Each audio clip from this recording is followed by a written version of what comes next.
जितं परिपूर्णं गुरूंश्चान् गीतार्थं वक्ष्यामि लेशतः।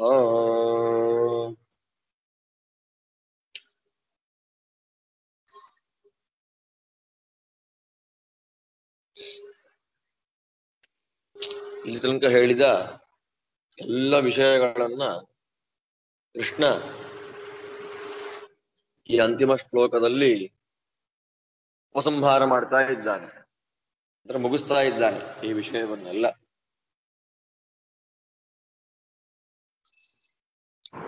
ತತ್ವಜ್ಞಾನಿಗೆ ಮೋಕ್ಷ,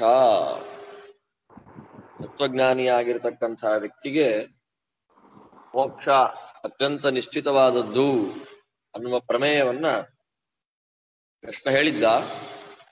ಅದನ್ನ ಇಲ್ಲಿ ಸ್ವಲ್ಪ ಸಮರ್ಥನೆಯನ್ನು ಮಾಡಿ ಕೊಡ್ತಾ ಇದ್ದಾನೆ.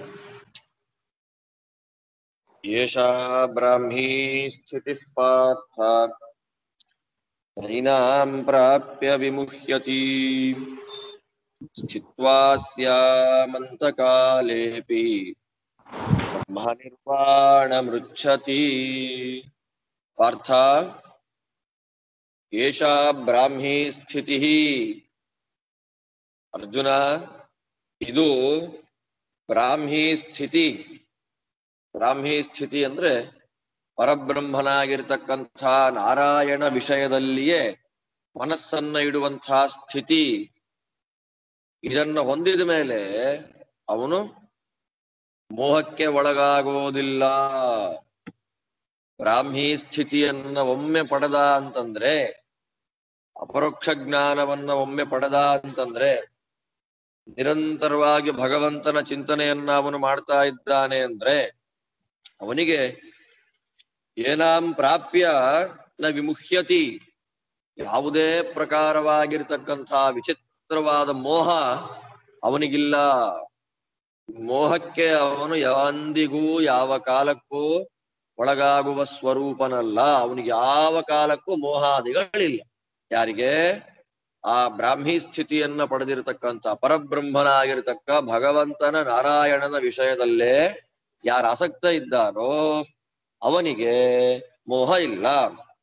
ಆದ್ದರಿಂದ ಅವನು ಏನ್ ಮಾಡ್ಬೇಕು? ಆ ಸ್ಥಿತಿಯನ್ನ ಮೇಂಟೈನ್ ಮಾಡ್ಕೊಂಡು ಹೋಗ್ಬೇಕಾಗಿ ನಿರಂತರವಾದ ಭಗವಂತನ ಚಿಂತನ, ಅದನ್ನ ಸಾಯೋ ಕಾಲದವರೆಗೂ ದೇಹ ತ್ಯಾಗವನ್ನ ಮಾಡುವಾಗಲೂ, ಅದು ವಿಶೇಷ. ದೇಹ ತ್ಯಾಗವನ್ನ ಮಾಡುವಾಗಲೂ ಅವ ಅದೇ ಸ್ಥಿತಿಯಲ್ಲಿದ್ದ ಅಂದ್ರೆ ಮೋಕ್ಷ. ಇಲ್ಲ ಅಂದ್ರೆ ಜನ್ಮಾಂತರ ಬಂದ್ಬಿಡುತ್ತೆ. ದೇಹ ಕಾಯತ್ಯಾಗ ಕ್ಷಣೇ ಯದ, ಮುಂದೆ ಆಚಾರ್ಯ ಹೇಳ್ತಾರೆ, ದೇಹತ್ಯಾಗವನ್ನ ಮಾಡುವ ಸಂದರ್ಭದಲ್ಲಿಯೂ ದೇವರ ಚಿಂತನೆಯನ್ನು ಮಾಡ್ತಿರ್ಬೇಕು. ಅಂತಕಾಲೇಪಿ ಅಸ್ಯಾಂ ಸ್ಥಿತ್ವೈವ ಬ್ರಹ್ಮ ಗಚ್ಚತಿ. ಅಂತಕಾಲೇಪಿ ಸ್ಥಿತ್ವಾ ಅಸ್ಯಾಂ ಸ್ಥಿತ್ವಾ ಸ್ಯಾಮಂತಕಾಲೇಪಿ. ಹೇಳ್ತಾನೆ ಕೃಷ್ಣ ಇಲ್ಲಿ, ಅಂತ್ಯಕಾಲದಲ್ಲಿಯೂ ಮರಣ ದಶೆಯಲ್ಲಿಯೂ ಈ ಸ್ಥಿತಿಯಲ್ಲಿ ಅವನಿದ್ದ ಅಂದ್ರೆ ಅವನಿಗೆ ಮೋಕ್ಷ. ಅನ್ಯಥಾ ಜನ್ಮಾಂತರಂ ಪ್ರಾಪ್ನೋತಿ ಎಂಬಾಪಿ ಇತಿ ವಕ್ಷಮಾಣತ್ವಾತ್. ಇಲ್ಲ ಅಂದ್ರೆ ನೋಡಿ, ಸಾಯೋ ಕ್ಷಣದಲ್ಲಿಯೂ ದೇವರ ನಿರಂತರವಾದ ಧ್ಯಾನ ಮಾಡ್ತಾ ಇರ್ಬೇಕಂತ. ಅಕಸ್ಮಾತ್ ಜೀವ ದೇಹವನ್ನ ಬಿಟ್ಟು ಹೋಗುವಂತಹ ಕಾಲದಲ್ಲಿ ಭಗವಂತನ ಚಿಂತನೆ ಅಲ್ಲದೆ ಬೇರೆಯ ಸ್ಮರಣೆ ಬಂತು ಅಂದ್ರೆ ಜನ್ಮಾಂತರ ಬಂದ್ಬಿಡುತ್ತೆ, ಇನ್ನೊಂದ್ ಜನ್ಮ ಅನ್ನೋದು ಬರುತ್ತೆ. ಎಂಬಾಪಿ ಸ್ಮರನ್ ಭಾವಂ ಯಜಂತ್ಯಂತೆ ಕಲೇವರಂ ತಂತಮೈವೈತಿ ಕೌಂತೆಯ ಸದಾ ತದ್ಭಾವ ಭಾವಿತಃ ಅಂತ ಕೃಷ್ಣನೇ ಹೇಳ್ತಾನೆ. ಯಾವುದರ ಸ್ಮರಣೆ, ಯಾವುದರ ಚಿಂತನೆ, ಯಾವುದರ ಧ್ಯಾನ ಮರಣಕಾಲದಲ್ಲಿ ಬರ್ತದೋ, ಮರಣಕಾಲ ಅಂದ್ರೆ ಬೆಡ್ಡಲ್ಲಿ ಬಿದ್ದಿರೋದಲ್ಲ, ದೇಹತ್ಯಾಗವನ್ನು ಮಾಡೋ ಕಾಲಕ್ಕೆ. ಶರೀರ ದೇಹತ್ಯಾಗವನ್ನು ಮಾಡುವ ಕ್ಷಣದಲ್ಲಿ ದೇವರ ಚಿಂತನೆ ಬರ್ಲಿಲ್ಲ ಅಂತಂದ್ರೆ ಹೋಯ್ತಲ್ಲಿಗೆ. ಯಾಕೆ? ಅಲ್ಲ, ಜ್ಞಾನಿಗಳಿಗೂ ಕೂಡ ಮೋಕ್ಷ ಸಿದ್ಧ ಅಂತಂದ ಮೇಲೆ ಜನ್ಮಾಂತರ ಅನ್ನೋದು ಹೇಗೆ ತತ್ವಜ್ಞಾನಿಗಳಿಗೆ? ನಾವು ಒಪ್ಪೋದಿಲ್ಲ ಇದನ್ನ.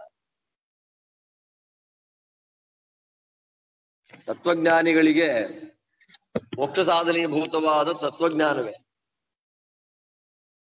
ವಿಶೇಷವಾಗಿರ್ತಕ್ಕಂತಹ ಜ್ಞಾನ ಸಾಧನೆ.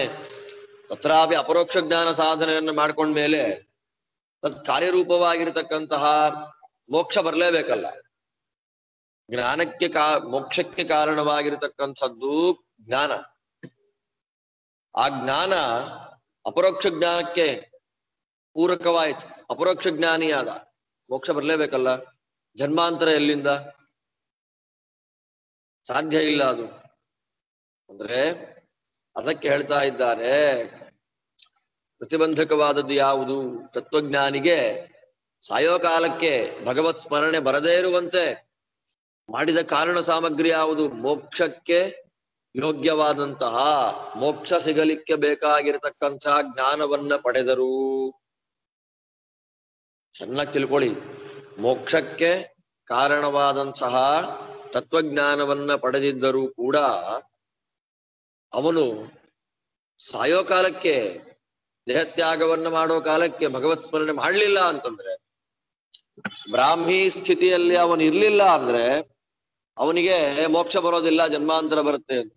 ಅಲ್ಲ, ಜ್ಞಾನಿಗೂ ಆ ತರ ಎಲ್ಲ ಇದೆಯಾ? ಅದಕ್ಕೆ ಆಚಾರ್ಯ ಹೇಳ್ತಾರೆ, ಸತಿ ಪ್ರಾರಬ್ಧ ಕರ್ಮಾಣ ಜ್ಞಾನಿನಾಮಪಿ ಸತಿ ಪ್ರಾರಬ್ಧ ಕರ್ಮಾಣಿ ಶರೀರಾಂತರಂ ಯುಕ್ತಂ. ಸ್ಪಷ್ಟವಾಗಿ ಹೇಳ್ತಾರೆ, ಜ್ಞಾನಿಯಾದವನಿಗೆ ಸಾಯೋ ಕಾಲಕ್ಕೆ ಭಗವಂತನ ಸ್ಮರಣೆ ಬರದೇ ಇರುವಂತೆ ಮಾಡುವ ಮಹಾ ಸಾಮರ್ಥ್ಯವುಳ್ಳದ್ದು ಪ್ರಾರಬ್ಧ. ಪ್ರಾರಬ್ಧ ಕರ್ಮ ಸಾಮಗ್ರ್ಯ ಪ್ರತಿಬಂಧಕಂ ತದೇವ ಅಂತಕಾಲೇ ಬ್ರಹ್ಮಾನುಸಂಧಾನಂ ಪ್ರತಿಬದ್ಧನಾತಿ.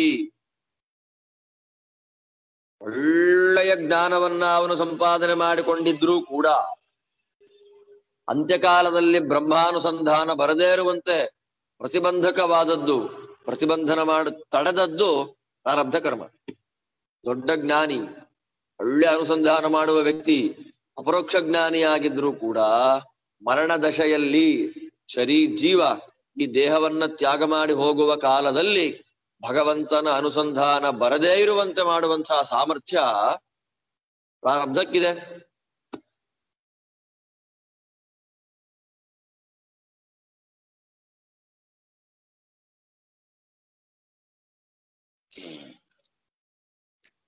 ಇದೆ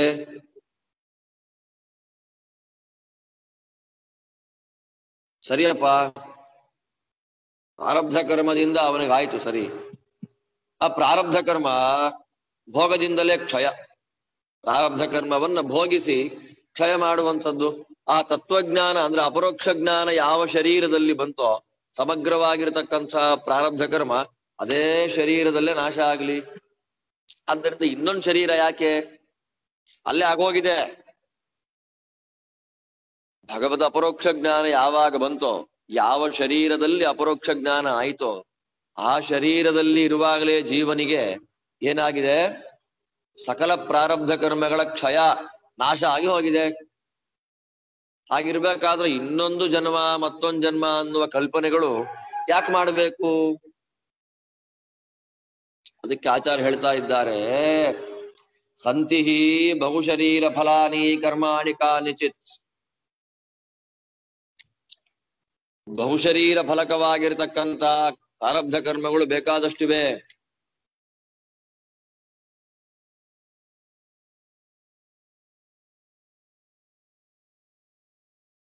ಒಂದೇ ಶರೀರದಲ್ಲಿ ಭೋಗಿಸಲಿಕ್ಕೆ ಆಗದೇ ಇರತಕ್ಕಂಥ ಪ್ರಾರಬ್ಧ ಕರ್ಮಗಳು ಇವೆ. ಸಪ್ತ ಜನ್ಮನಿ ವಿಪ್ರಸ್ಯಾತ್, 7 ಜನ್ಮಗಳಲ್ಲಿ ಬ್ರಾಹ್ಮಣನಾಗ್ತಾನೆ. ಸ್ಪಷ್ಟವಾಗಿದೆ. ಜ್ಞಾನಿಗಳಾಗಿರತಕ್ಕಂಥ ವ್ಯಕ್ತಿಗಳಿಗೆ ಪ್ರಾರಬ್ಧ ಕರ್ಮದಿಂದ ಬಹುಶರೀರ ಪ್ರಾಪ್ತಿ.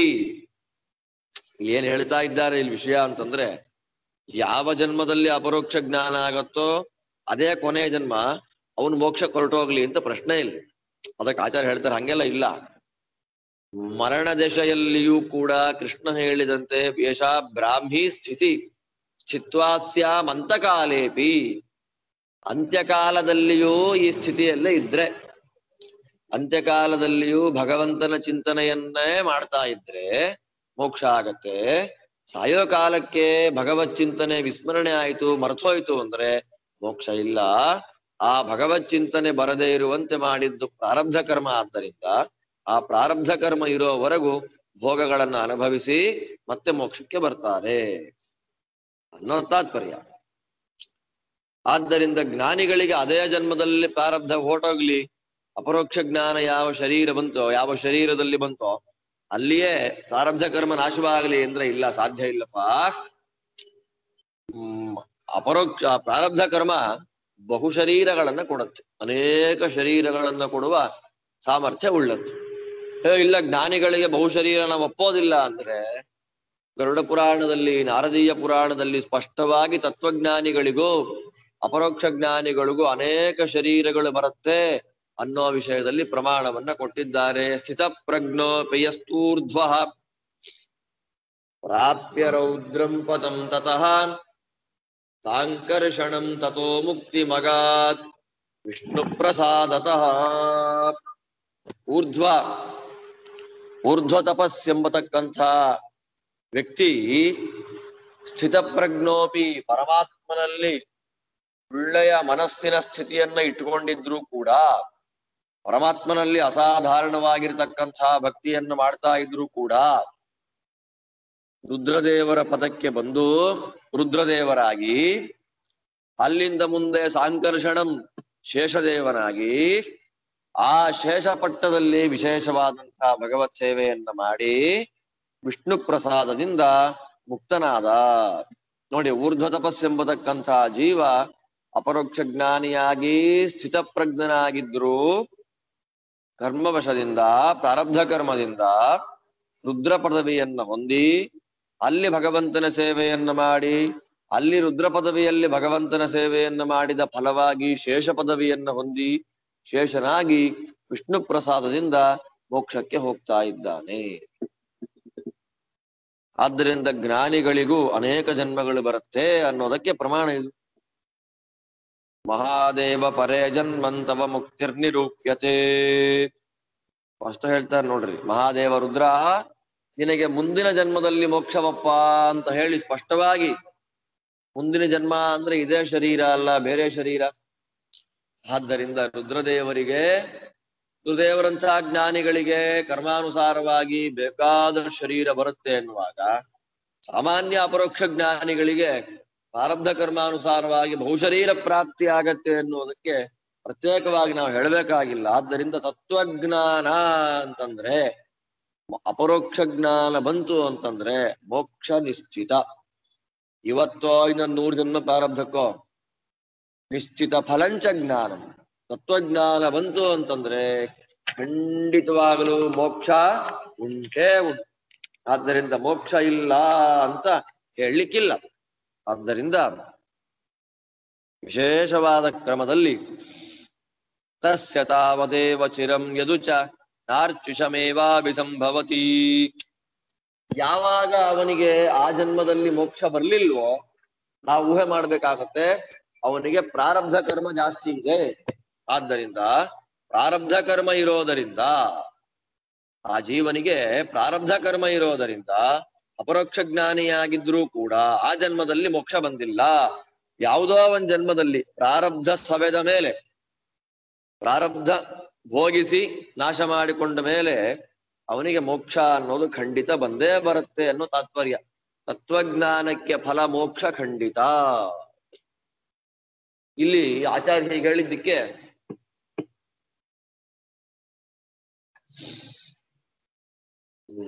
ಪಾಶುಪತವಾದಿಗಳು, ಪಾಶುಪತ ಮತದವರು, ಆಮೇಲೆ ವೈಶೇಷಿಕ ಮತದವರು ಎದ್ದು ಬರ್ತಾರೆ. ಇಲ್ಲ, ಕಾಯವ್ಯೂಹ ಅಂತ ನಾವು ಚಿಂತನೆ ಮಾಡ್ತೇವೆ. ಕಾಯವ್ಯೂಹ ಅಂದ್ರೆ ಏನು ಗೊತ್ತಾ? ಅವನೇ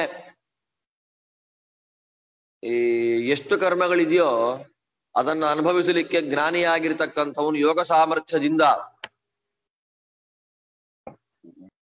120-150 ಶರೀರಗಳನ್ನ ವ್ಯೂಹ ಮಾಡಿಕೊಂಡು ಎಲ್ಲವನ್ನ ಭೋಗಿಸ್ಬಿಡ್ತಾನೆ, ಮೋಕ್ಷಕ್ಕೆ ಹೋಗ್ಬಿಡ್ತಾನೆ ಅಂತ.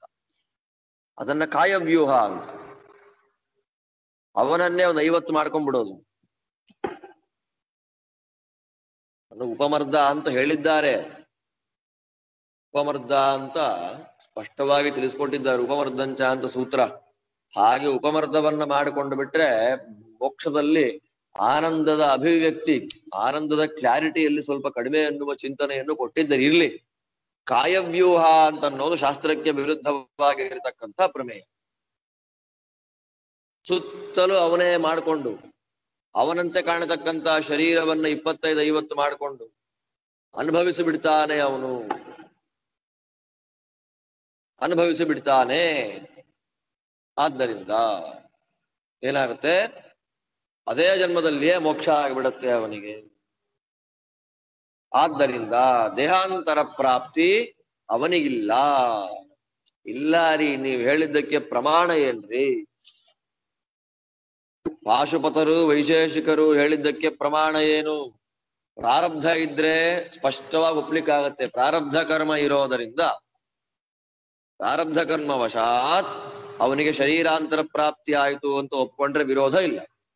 ನೀವು ಕಾಯವ್ಯೂಹ 25-30 ಶರೀರ ಮಾಡಿಕೊಂಡು 25-30 ಜನ್ಮಗಳನ್ನ ತಡೆದು ಹೊರಟೋಗ್ತಾನವನು. ಅದೇ ಜನ್ಮದಲ್ಲಿಯೇ ಅದೇ ಶರೀರದಲ್ಲಿಯೇ ಸರ್ವ ಪ್ರಾರಬ್ಧಗಳನ್ನು ನಾಶ ಮಾಡಿಕೊಳ್ತಾನೆ ಅನ್ನೋದಕ್ಕೆ ಪ್ರಮಾಣ ಇಲ್ಲ.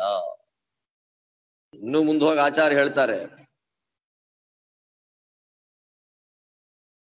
ಜ್ಞಾನಾಗ್ನಿ ಸರ್ವಕರ್ಮಾಣಿ ಭಸ್ಮಸಾತ್ ಕುರುತೆ ತಥಾ. ತತ್ವಜ್ಞಾನ ಎಂಬತಕ್ಕಂಥ ಅಗ್ನಿ ಎಲ್ಲ ಕರ್ಮಗಳನ್ನು ಸುಡತ್ತೆ, ನಾಶ ಮಾಡತ್ತೆ ಅನ್ನೋದು ಪ್ರಾರಬ್ಧ ಒಂದನ್ನ ಬಿಟ್ಟು ಅಂತ ಅರ್ಥ. ಸಂಚಿತ ಮತ್ತು ಆಗಾಮಿ ಕರ್ಮಗಳ ನಾಶ ಆಗತ್ತೆ, ಪ್ರಾರಬ್ಧವನ್ನ ಭೋಗ ಮಾಡಿಯೇ ಕಳಿಬೇಕು. ಇನ್ನು ಮುಂದೆ ಹೇಳ್ತಾರೆ, ಪಾಶುಪತ ಶಾಸ್ತ್ರವೇ ಪ್ರಮಾಣ ಅಲ್ಲ, ವೈಶೇಷಿಕ ಶಾಸ್ತ್ರವೇ ಪ್ರಮಾಣ ಅಲ್ಲ. ಅಕ್ಷಪಾದ ಕಣಾದಾನಾಂ ಸಾಂಖ್ಯ ಯೋಗ ಜಟಾಭೃತಾಂ ಮತಮಾಲಂಬ್ಯ ಯೇ ವೇದಂ ದೂಷಯಂತ್ಯಲ್ಪಚೇತಸಃ ಇತಿ ನಿಂದನಾತ್. ಅಕ್ಷಪಾದ, ಕಣಾದ, ಸಾಂಖ್ಯ, ಯೋಗ, ಜಟಾಧಾರಿಗಳಾಗಿರ್ತಕ್ಕಂಥ ಪಾಶುಪತರು ಮೊದಲಾದವುಗಳಂತಹ ಮತಗಳನ್ನ ಅವಲಂಬನೆ ಮಾಡಿಕೊಂಡು ಯಾರು ವೇದಗಳ ನಿಂದನೆಯನ್ನ ಮಾಡ್ತಾರೋ ಅವರಿಗೆ ಉದ್ಧಾರ ಇಲ್ಲ ಎಂಬುದಾಗಿ ಶಾಸ್ತ್ರಗಳಲ್ಲಿ ಸ್ಪಷ್ಟವಾಗಿ ಆ ಮತಗಳ ನಿಂದನೆಯನ್ನ ಮಾಡ್ತಾ ಇದ್ದಾರೆ. ಅಕ್ಷಪಾದ, ಕಣಾದ ಅಂದ್ರೆ ನ್ಯಾಯ, ವೈಶೇಷಿಕ, ಸಾಂಖ್ಯ ಮತ, ಯೋಗ ಮತ, ಜಟಾಧಾರಿಗಳಾಗಿರ್ತಕ್ಕಂಥ ರುದ್ರದೇವರೇ ಸರ್ವೋತ್ತಮರು ಅಂತ ಹೇಳ್ತಕ್ಕಂಥ ಪಾಶುಪತ ಮತ ಮೊದಲಾಗಿರ್ತಕ್ಕಂಥ ಈ ಮತಗಳೆಲ್ಲವೂ ಕೂಡ ದುಷ್ಟ ಮತಗಳು, ತಾಮಸ ಮತಗಳು. ಅದನ್ನ ಫಾಲೋ ಮಾಡ್ತಾ ವೇದಗಳ ನಿಂದನೆಯನ್ನ ಮಾಡ್ತಾರೆ ಎಂಬುದಾಗಿ ಸ್ಪಷ್ಟವಾಗಿ ಮತಗಳ ನಿಂದನೆಯನ್ನು ಮಾಡಿರೋದ್ರಿಂದ ಅಲ್ಲಿ ಹೇಳಿದ ಪ್ರಮೇಯ ನಮಗೆ ಪ್ರಮಾಣ ಆಗಬೇಕು ಅಂತ ಇಲ್ಲ. ಉತ ಪ್ರತ್ಯುತ ಅದಕ್ಕೆ ವಿರುದ್ಧವಾಗಿ ಆ ಮತಗಳೆಲ್ಲವೂ ಅಪ್ರಮಾಣ ಅನ್ನೋದಕ್ಕೆ ಬೇಕಾದಷ್ಟು ಪ್ರಮಾಣ ವಾಕ್ಯಗಳಿವೆ ನಮಗೆ. ಆ ಮತಗಳೆಲ್ಲ ಅಪ್ರಮಾಣ ಅನ್ನೋ ವಿಷಯದಲ್ಲಿ ನಮಗೆ ಬೇಕಾದಷ್ಟು ಪ್ರಮಾಣಗಳಿವೆ. ಆಚಾರ್ಯ ಹೇಳ್ತಾರೆ, ಎಲ್ಲಿ ಶಿವಭಕ್ತರ ಸ್ತೋತ್ರವಾಗ್ತಾ ಇದೆಯೋ ಅದು ಸ್ತುತಿ ಮಾತ್ರ, ಸತ್ಯ ಆಗಬೇಕು ಅಂತಿಲ್ಲ. ಯಾಕೆ? ಪ್ರಮಾಣ ಇಲ್ಲ. ಪಾಶುಪತ ಮತ, ಸಾಂಖ್ಯ, ಯೋಗ, ವೈಶೇಷಿಕ, ನ್ಯಾಯ ಈ ಮತಗಳೆಲ್ಲವೂ ಸರ್ವಾತ್ಮನ ಅಪ್ರಮಾಣ ಅನ್ನೋದನ್ನ ದೊಡ್ಡ ದೊಡ್ಡ ಪುರಾಣ ಗ್ರಂಥಗಳು ತೋರಿಸ್ಕೊಡ್ತಾ ಇದೆ.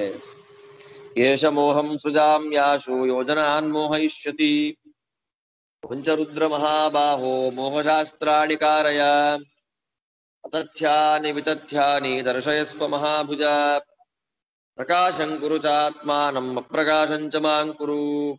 ವರಾಹ ಪುರಾಣದಲ್ಲಿ ಪರಮಾತ್ಮ ಶಿವನಿಗೆ ಹೇಳ್ತಕ್ಕಂಥ ಮಾತು, ನಾನು ಜನಗಳಿಗೆಲ್ಲ ಮೋಹ ಮಾಡ್ತೀನಿ, ನೀನು ಮೋಹ ಮಾಡು.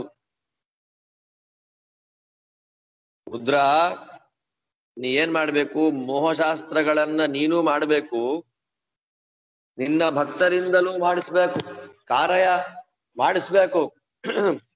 ಹೇಗಿರ್ಬೇಕದು ಮೋಹಶಾಸ್ತ್ರಗಳು? ಅತಥ್ಯಾನಿ ವಿತಥ್ಯಾನಿ. ಅತಥ್ಯ ಅಂದ್ರೆ ಇಲ್ಲದೇ ಇರೋ ಕಥೆ ಹೇಳೋದು. ಅತಥ್ಯ ಸರ್ವದಾಪಿ ಅವಿದ್ಯಮಾನಾನಿ. ಇಲ್ವೇ ಇಲ್ಲ, ವಿಚಿತ್ರ ಈ ಲಿಂಗ ಬಂತು, ಆ ಲಿಂಗದ ಮೂಲಾನ್ವೇಷಣೆಯನ್ನು ಮಾಡಬೇಕು ಅಂತ ಪರಮಾತ್ಮ ಮತ್ತು ಬ್ರಹ್ಮದೇವರು ವರಾಹ ರೂಪದಿಂದ ಪರಮಾತ್ಮ ಕೆಳಗೆ ಹೋದ, ಹಂಸ ರೂಪದಿಂದ ಬ್ರಹ್ಮದೇವರು ಮೇಲ್ ಹೋದ್ರು. ಎಷ್ಟೇ ಹುಡುಕಿದ್ರು ಕೂಡ ಲಿಂಗದ ಮೂಲವನ್ನು ನೋಡ್ಲಿಕ್ಕೆ ಆಗ್ಲಿಲ್ಲ ಅಂತ ಹೇಳಿ ಬರುತ್ತೆ ಕಥೆಗಳು. ಅದೆಲ್ಲ ಇಲ್ವೇ ಇಲ್ಲ, ಸುಳ್ಳದೆಲ್ಲ. ಆತರ ಕಥೆಗಳನ್ನು ರಚನೆ ಮಾಡ್ಬೇಕು, ಜನಗಳಿಗೆ ಮೋಹ ಮಾಡ್ಬೇಕು ಅಂತ. ಇನ್ನೊಂದೇನು, ವಿತಥ್ಯಾನಿ, ಯಾರೋ ಮಾಡಿದ್ ಯಾರ ತಲೆಗೂ ಹಾಕೊಂಡ್ಬಿಡು. ಒಟ್ಟಿನಲ್ಲಿ ಏನಕೇನ ಪ್ರಕಾರೇಣ ಶಿವ ಸರ್ವೋತ್ತಮತ್ವವನ್ನು ಪ್ರತಿಪಾದನೆ ಮಾಡಬೇಕು. ಅಂಥ ಗ್ರಂಥ ರಚನೆ ಮಾಡಿಸು. ನಿನ್ನನ್ನೇ ಸರ್ವೋತ್ತಮ ಅಂತ ತೋರಿಸ್ಕೋ, ನನ್ನ ಬಗ್ಗೆ ಜನಗಳಿಗೆ ಗೊತ್ತಾಗಬಾರದು ಹಾಗೆಲ್ಲ ಮಾಡಿಬಿಡು ನೀನು ಅಂತ ಪರಮಾತ್ಮ ಆಜ್ಞೆ ಮಾಡಿದ್ದಕ್ಕೆ ಶಿವ ಏನ್ ಮಾಡ್ತಾನೆ, ಕುತ್ಸಿತಾನಿ ಚ ಮಿಶ್ರಾಣಿ ರುದ್ರೋ ವಿಷ್ಣು ಪ್ರಚೋದಿತ ಚಕಾರ ಶಾಸ್ತ್ರಾಣಿ ವಿಭು ಋಷಯಸ್ತತ್ಪ್ರಚೋದಿತಾ ತದೀತ್ಯಾದ್ಯಾಃ ಪುರಾಣಾನಿ ತಚ್ಛಾಸ್ತ್ರ ಸಮಯೇನ ತು ಚಕ್ರುರ್ವೇದೈಶ್ಚ ಬ್ರಾಹ್ಮಣಿ ವೈಷ್ಣವಾನ್ ವಿಷ್ಣುವೇದತಃ.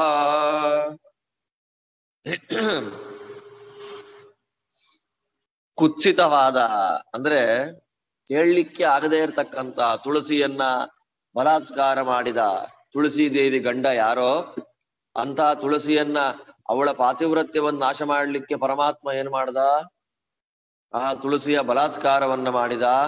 ಅವಳ ಗಂಡನ್ನ ಶಂಖಚೂಡ, ಅವನನ್ನ ದೇವತೆಗಳು ಸಂಹಾರ ಮಾಡಿದ್ರು. ಓಹೋ, ಈ ನನ್ನ ಗಂಡನ ರೂಪದಲ್ಲಿ ಬಂದವನು ವಿಷ್ಣುವೇ ಅಂತ ಗೊತ್ತಾಗ ತುಳಸಿ ನೀನ್ ಸಾಲಿಗ್ರಾಮ ಆಗುವಂತ ಶಾಪ ಕೊಟ್ಲು. ಆಗ ಪರಮಾತ್ಮ ನೀನ್ ತುಳಸಿ ಗಿಡ ಆಗುವಂತ ಶಾಪ ಕೊಟ್ಟ. ಹೀಗೆಲ್ಲಾ ಕಥೆಗಳು ಬರುತ್ತೆ ಪುರಾಣದಲ್ಲಿ. ನಂಬುವಂತ ಕಥೆಗಳಲ್ಲ ಇವೆಲ್ಲ. ಕುತ್ಸಿತಾನಿ, ಮಿಶ್ರಾಣಿ, ವಿಚಿತ್ರವಾಗಿ ಮಿಕ್ಸ್ ಮಾಡಿ ಕಥೆಯನ್ನು ಹೇಳ್ಬಿಡೋದು. ಇದನ್ನೆಲ್ಲವನ್ನ ವಿಷ್ಣು ಪ್ರಚೋದನೆಯಿಂದ ರುದ್ರದೇವರು ಬರೆದು ಬಿಟ್ರು. ಅವರ ಪ್ರೇರಣೆಯಿಂದ ದಧೀಚಿಗಳೇ ಮೊದಲಾಗಿರ್ತಕ್ಕಂಥ ಮುನಿಗಳೆಲ್ಲ ಯಾವ್ಯಾವ್ದೋ ಎಲ್ಲ ಬರೆದು ಬಿಟ್ರು ಗ್ರಂಥಗಳನ್ನೆಲ್ಲ. ಇದೆಲ್ಲ ಇಟ್ಟುಕೊಂಡು ಬಂದದ್ದು ಶೈವ ಪುರಾಣ. ಬ್ರಹ್ಮದೇವರು ಸರ್ವೋತ್ತಮರಾಗಿದ್ದಾರೆ ಇತ್ಯಾದಿಗಳ ಹೇಳುವಂಥದ್ದು ಬ್ರಾಹ್ಮ ಪುರಾಣ. ಆದ್ರೆ ವಿಷ್ಣುವೇದತಃ, ವಿಷ್ಣುವೇದಗಳಿಂದ ಸಾತ್ವಿಕವಾಗಿರ್ತಕ್ಕಂಥ ಪುರಾಣಗಳು ಬಂತು.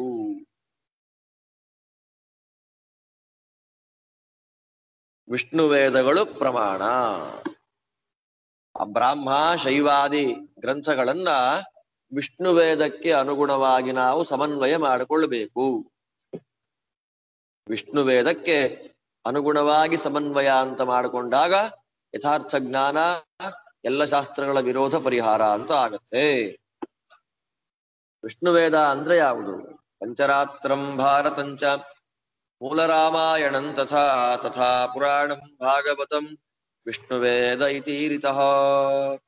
ಪಂಚರಾತ್ರ, ಭಾರತ, ಮೂಲ ರಾಮಾಯಣ, ಭಾಗವತ ಅಂದ್ರೆ 6 ಸಾತ್ವಿಕ ಪುರಾಣಗಳು, ಪ್ರಧಾನವಾಗಿ ಶ್ರೀಮದ್ ಭಾಗವತ, ಇದೆಲ್ಲವನ್ನ ವಿಷ್ಣುವೇದ ಅಂತ ಕರೀತಾರೆ. ಶೈವಾದಿ ಪುರಾಣಗಳನ್ನ ಈ ವಿಷ್ಣುವೇದಕ್ಕೆ ಅನುಗುಣವಾಗಿ ಸಮನ್ವಯ ಮಾಡಬೇಕು. ಶಾಸ್ತ್ರಗಳಿಗೆ ಪರಸ್ಪರ ವಿರೋಧ ಅಂತ ಹೇಳುವುದಲ್ಲ, ದೇವರು ಸರ್ವಶಬ್ದ ವಾಚ್ಯ. ಆದ್ದರಿಂದ ಶಾಸ್ತ್ರಗಳಿಗೆ ಪರಸ್ಪರ ವಿರೋಧವನ್ನ ಕಲ್ಪನೆ ಮಾಡದೆ ಈ ವಿಷ್ಣು ವೇದಗಳಾಗಿರ್ತಕ್ಕಂಥ ಮೂಲ ರಾಮಾಯಣ, ಮಹಾಭಾರತ, ಪಂಚರಾತ್ರ, 6 ಭಾಗವತ, ಏನು ಸಾತ್ವಿಕ ಪುರಾಣಗಳು, ಮುಖ್ಯವಾಗಿ ಭಾಗವತ, ಇವುಗಳಿಗೆ ಅನುಗುಣವಾಗಿ ಶೈವಾದಿ ಪುರಾಣಗಳನ್ನು ಸಮನ್ವಯ ಮಾಡಿಕೊಂಡಾಗ ವಿರೋಧ ಕಾಣೋದಿಲ್ಲ, ಎಲ್ಲ ಒಂದೇ ಅರ್ಥ ಕೊಡುವಂತೆ ಕಾಣುತ್ತೆ. ಆದ್ದರಿಂದ ಜ್ಞಾನಿಗಳಿಗೆ ಮೋಕ್ಷ ಉಂಟೇ ಉಂಟು. ಪ್ರಾರಬ್ಧ ಕಳೆದ ಮೇಲೆ ತತ್ವಜ್ಞಾನ ಪಡೆದ ಅಥೋ ಜ್ಞಾನಿನಾಂ ಭವತ್ಯೇವ ಮುಕ್ತಿ. ಎಲ್ಲ ಪ್ರಮಾಣ ವಾಕ್ಯಗಳಿರೋದ್ರಿಂದ ತತ್ವಜ್ಞಾನಿಯಾದವನಿಗೆ ಪ್ರಾರಬ್ಧ ಕರ್ಮ ಕಳೆದ ಮೇಲೆ ಅತ್ಯವಶ್ಯವಾಗಿ ಮೋಕ್ಷ ಅಂತ ಅನ್ನೋದಾಗೆ ಆಗತ್ತೆ. ಅದರಲ್ಲಿ ಸಂಶಯ ಅನ್ನೋದಿಲ್ಲ. ಹಾಗಾದ್ರೆ ಭೀಷ್ಮಾದಿಗಳು ತತ್ವಜ್ಞಾನಿಗಳು ಹೌದೋ ಅಲ್ವೋ? ಅವರಿಗೆ ಬ್ರಾಹ್ಮಿ ಸ್ಥಿತಿ ಅನ್ನೋದಿತ್ತೋ ಇಲ್ವೋ? ಭೀಷ್ಮ ತತ್ವಜ್ಞಾನಿ ಹೌದೋ ಅಲ್ವೋ? ಅವನಿಗೆ ಬ್ರಾಹ್ಮಿ ಸ್ಥಿತಿ ಇತ್ತೋ ಇಲ್ವೋ ಅಂತಂದ್ರೆ ಇತ್ತಪ್ಪ. ಆದ್ರೆ ಭೀಷ್ಮಾಚಾರ್ಯರಿಗೆ ದೇಹತ್ಯಾಗವನ್ನ ಮಾಡುವ ಕಾಲಕ್ಕೆ ಯುಕ್ತಿ ಇರ್ಲಿಲ್ಲ, ದೇವರಲ್ಲೇ ಸ್ಥಿತಿ ಇರ್ಲಿಲ್ಲ.